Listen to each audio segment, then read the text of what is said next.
Essa é uma apresentação do Ministério Got Questions Português. Pergunta: o que diz a Bíblia a respeito do dízimo? A questão do dízimo gera dificuldade e resistência em muitos cristãos. Em muitas igrejas, o dízimo recebe excessiva ênfase. Ao mesmo tempo, muitos cristãos não se submetem à exortação bíblica em ofertar ao Senhor. O dízimo e as ofertas deveriam ser uma alegria, uma bênção, mas raramente é o que acontece nas igrejas hoje, infelizmente. Dar o dízimo é um conceito do Velho Testamento. O dízimo era exigido pela lei, na qual todos os israelitas deveriam dar ao tabernáculo templo 10% de todo o fruto do seu trabalho e de tudo o que criassem. Levítico capítulo 27, versículo 30, Números capítulo 18, versículo 26, Deuteronômio capítulo 14, versículo 22, 2 Crônicas capítulo 31, versículo 5 e Malaquias capítulo 3, versículos de 8 a 10.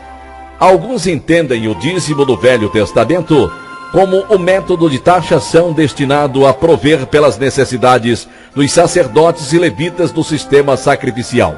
O Novo Testamento em nenhum lugar ordena e nem mesmo recomenda que os cristãos se submetam a um sistema legalista de dizimar. Paulo afirma que os crentes devem separar uma parte de seus ganhos para sustentar a igreja. 1 Coríntios capítulo 16, versículos 1 e 2.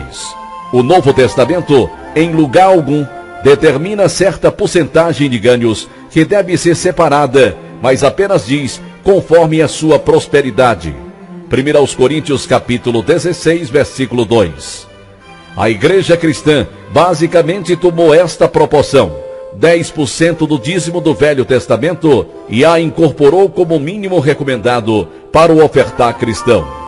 Entretanto, os cristãos não deveriam se sentir obrigados a se prender sempre à quantia de 10%. Deveriam sim dar de acordo com suas possibilidades, conforme sua prosperidade. Às vezes isso significa dar mais do que 10%, às vezes dá menos de 10%.